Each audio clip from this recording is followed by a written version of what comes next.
Hello everyone. I hope you all are fine and doing well with your studies. So guys, आपको पता है कि मैं अभी रेगुलर वीडियोस अपडेट नहीं करती हूँ। आपको उसका रीज़न भी पता है कि भी मेरी स्टडी चल रही है, मेरे एग्ज़ाम्स चल रहे हैं। तो जैसे ही मेरे पास कोई मैसेज आता है कि मैम आज ये वाला चैप्टर करना है, ये करवा दीजिए, या फिर ग्रामर का ये टॉपिक हमें कंप्लीट करवा दीजिए, तो उस टाइम पे मैं करवा देती हूँ। अभी जैसे लास्ट हमने नरेशन किया था, हालांकि उसका एक पार्ट और रहता है, तो जैसे ही टाइम लगेगा मैं आपके एग्ज़ाम से पहले आपको वो कंप्लीट करवा दूंगी, डोंट वरी। अभी मेरे पास मैसेज आया है द प्रपोजल के लिए कि द प्रपोजल की स्टोरी हमें बता दीजिए। तो बहुत ही अच्छी और बहुत ही नॉर्मल स्टोरी है, आपकी रियल लाइफ से आप जोड़ सकते हैं। अब देखिए, हस्बैंड वाइफ का रिलेशन आप लोगों को पता है कि कैसा होता है। थोड़ा सा इसके बारे में बताती हूँ कि भाई इसमें एक आदमी है, उसकी एक बेटी है, इसमें एक और लड़का है, या कहें कि मिडिल एज्ड एक आदमी है, और वो उस लड़की से शादी करना चाहता है। वो उसके लिए अपने शादी का प्रपोजल लेके आता है, लेकिन उनके बीच में लड़ाई झगड़े चलते रहते हैं। फिर भी उनकी शादी हो जाती है। शादी के बाद भी वैसे झगड़ते रहते हैं छोटी छोटी बातों को लेकर। आपको अच्छे से पता है कि आपके घर में भी मैरिड कपल होंगे, आपके मम्मी पापा भी हैं, भाई भाभी, बहुत सारे रिलेशंस आपके आसपास होते हैं। तो आप देखते हैं कि छोटी मोटी बहस उनके बीच में भी कभी कभी होती रहती है किसी बात को लेके। मैं तुमने मेरी तारीफ नहीं की, मैं तुम्हें अच्छी नहीं लग रही हूँ क्या। तो ये छोटी छोटी बातें जो आपको लगता है कि एक दूसरे को दिखाना कुछ चीज़ों में, अच्छा मेरे मायके वाले ज़्यादा अच्छे हैं, फिर लड़का कहेगा नहीं मेरे घर वाले ज़्यादा अच्छे हैं, तुझे इनसे प्रॉब्लम है।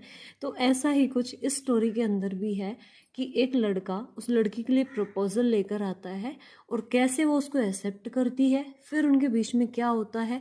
तो वही एक फ़नी स्टोरी है। अगर आप इसको एंजॉय करके पढ़ेंगे तो आपको बहुत ही ज़्यादा मज़ा आने वाला है। तो चलिए अब शुरू करते हैं। The proposal by Anton Chekhov. Anton Chekhov आपके राइटर का नाम है, ये उन्होंने लिखा है। इसमें स्टीफन चुबुकोव नाम के एक लैंड ओनर हैं, जो कि एक एज्ड पर्सन है, और उनकी एक बेटी है नतालिया। इसको आप ठीक कर लेंगे, ये स्टीफन है। उनकी बेटी है नतालिया चुबुकोव, जिसकी उम्र है 25 साल की। और एक इनका पड़ोसी है इवान लोमोव, ये 35 साल का है, और इनका पड़ोसी है, और ये भी एक लैंड ओनर है। लैंड ओनर आपको पता है कि जो जमींदार भी आप कह सकते हो, या फिर जो ज़मीन होती है, हाँ जी, जमींदार ही होता है लैंड ओनर। जो कि अपनी खेती करते हैं, जो बड़े किसान होते हैं उनको जमींदार बोला जाता है। जो 10-10 एकड़ के, 10 एकड़ का नहीं, उससे कुछ ज़्यादा ही होता होगा। तो ये लैंड ओनर है स्टीफन चुबुको भी और इवान लोमो भी। अब आपको अच्छे से पता है, आप देखते हो कि भाई जब आपके घर में किसी के रिश्ते की बात चलती है तो क्या करते हैं।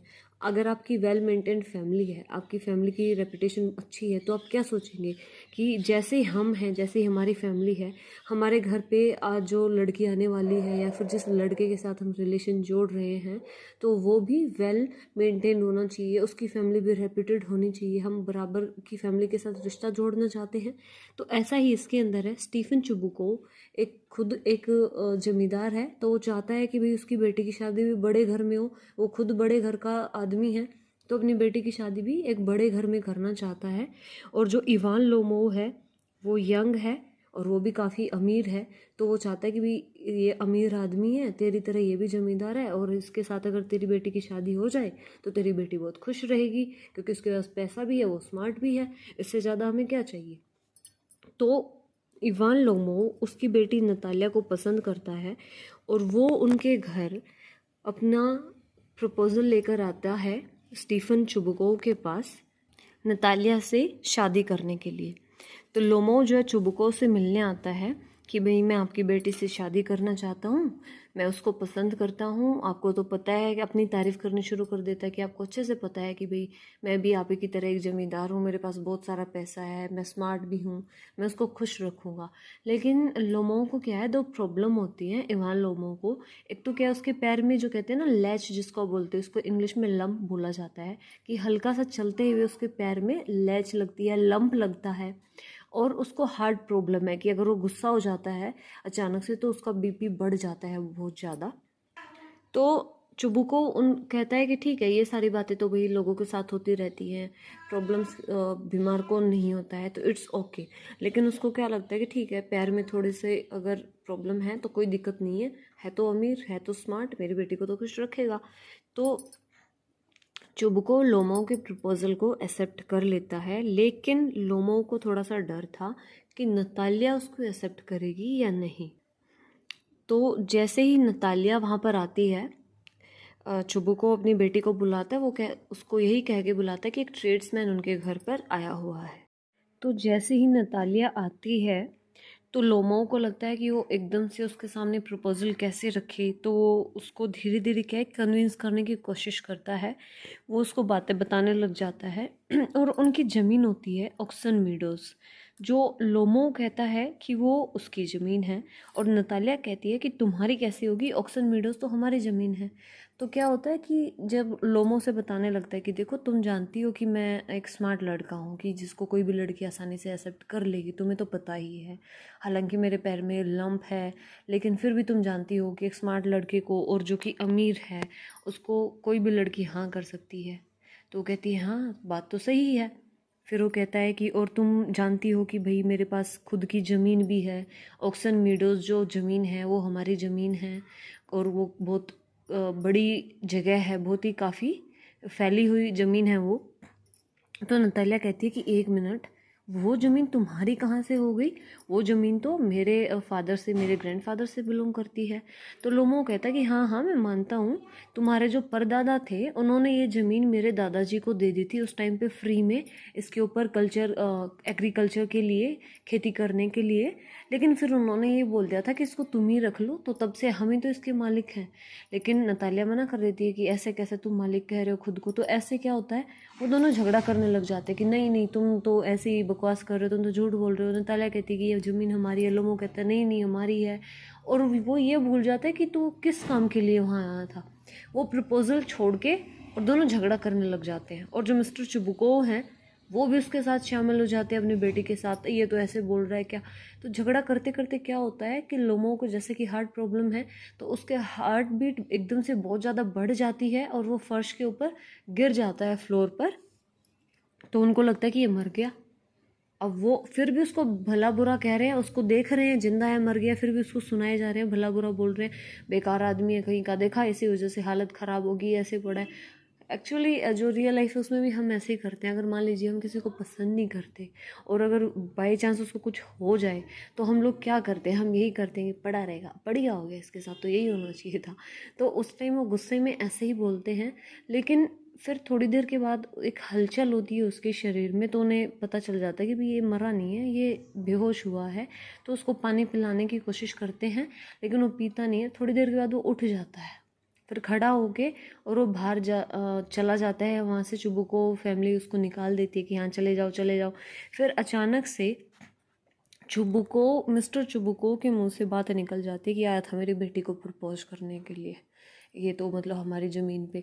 तो जैसे ही उसको ये बात पता चलती है नतालिया को कि वो वहाँ पर उसको प्रपोज़ल लेकर आया था, तो उसे बहुत ही बुरा फील होता है कि भी उसने ये क्या कर दिया, उसने गलत किया। तो अपने फादर को बोलते कि नहीं नहीं अभी के अभी जाकर उसको वापस लेकर आओ। तो वो उसको वापस लेकर आता है। वो कहता है कि अब तुम उसे वापस बुला रही हो, तो कहती है कि हाँ हाँ जल्दी से जाओ और आप उसको वापस लेके आओ। तो वापस आता है, तो फिर वो कहती है कि ठीक है, आई एम सॉरी, मुझे ध्यान नहीं रहा था, हम ऐसे ही ज़मीन पे लड़ने लग गए थे, अब हम किसी चीज़ के ऊपर बहस नहीं करेंगे। तो क्यों ना अब हम जिस बात के लिए तुम यहाँ आए थे, हम उस बात को आगे बढ़ाते हैं। तो ऐसे वो उसको एक्सेप्ट कर लेता है। लोमो कहता है कि ठीक है चलो, मैं तुम्हें प्रपोज करने आया था, हम वही काम अपना करते हैं। तभी दोबारा से उनके बीच झगड़ा हो जाता है। क्या होता है, नतालिया का डॉग है स्क्वीज़र। तो कहती है कि लेकिन देखो ज़मीन वगैरह का चक्कर छोड़ो, लेकिन एक बात माननी पड़ेगी, तुम्हारा जो कुत्ता है गैस, लोमो के कुत्ते का नाम गैस था और नतालिया के कुत्ते का नाम स्क्वीज़र था। तो कहती है कि देखो चाहे कुछ भी है, ज़मीन वगैरह का झगड़ा छोड़ो, हमें उससे कोई लेना देना नहीं है, चाहे वो किसी की भी है। हाँ हमें उससे पैसे मिल रहे हैं, हमें खाने के लिए अनाज मिल रहा है, कोई चक्कर नहीं है। लेकिन एक बात है कि मेरा जो कुत्ता स्क्वीज़र है वो तुम्हारे कुत्ते गैस से कहीं ज़्यादा बेहतर है। अब इवान को गुस्सा आ जाता है कि तू मेरे कुत्ते को ऐसे कैसे बोल रही, मेरा कुत्ता तेरे कुत्ते से ज़्यादा बेटर है। वो दोनों दोबारा से झगड़ना शुरू कर देते हैं। लोमो फिर से बेहोश हो जाता है, और मतलब कि उन्हें लगता है कि ये मर गया है, ये चीज़ें क्या है कि वो फिर से बेहोश हो गया था। तो अब तो उन्हें पता चल गया है कि हाँ ठीक है ये बार बार बेहोश हो जाता है। तो जल्दी से वो दोनों एक दूसरे के हाथ क्या होता है, हाँ जो मिस्टर चुबुको है दोबारा से वो बेहोश हो जाता है, और जैसे ही उसको होश आता है तो चुबुको जल्दी से उन दोनों का हाथ एक दूसरे के हाथ में थमा देता है, और लोमो नतालिया के हाथ पे किस कर देता है, और फिर चुबुको कहता है कि ठीक है, ऑफिशियली तुम्हारी शादी हो गई है, बाद में हम अपना पेपर वर्क कंप्लीट कर लेंगे, लेकिन अभी तुम दोनों की शादी हो गई है। तो जैसे उनकी शादी हो जाती है तो वो लोग पार्टी करने के लिए जाते हैं, पार्टी करते हैं। वहाँ पे जाके वो फिर से लड़ने लग जाते हैं, नतालिया एंड लोमो। वो दोबारा से कहती है कि देखो चाहे कुछ भी है, लेकिन मेरा कुत्ता तुम्हारे कुत्ते से ज़्यादा बेटर है। वो फिर से भी लड़ना शुरू, तो चुबुको जो होता है वो कहता है कि हे भगवान, ये दोनों तो ऐसे ही लड़ते रहेंगे, मेरे लिए कोई शैम्पेन लेकर आओ, हम तो सेलिब्रेट कर ले, इनको लड़ना है लड़ने दो। तो यही इसकी स्टोरी है कि एक कपल होता है कि नॉर्मल लाइफ में भी जैसे जो कपल होते हैं कि भी छोटी मोटी चीज़ों पे ऐसे बहस करते रहते हैं, वही दिखाया हुआ है कि कैसे एक फैमिली है, कैसे उसके पास प्रपोजल आता है, कैसे उन दोनों के बीच में वो प्रपोजल एक्सेप्ट होता है, शादी के बाद क्या होता है, छोटे मोटे झगड़े। तो एक फ़नी स्टोरी है, एक फेमिलियर स्टोरी है। तो guys thank you so much. I hope कि आप लोगों को वीडियो पसंद आएगी और ये स्टोरी समझ आ गई होगी। तो इसको शेयर करना मत भूलना, ज़्यादा से ज़्यादा शेयर करो, चैनल को सब्सक्राइब कर दो, एंड बाय बाय।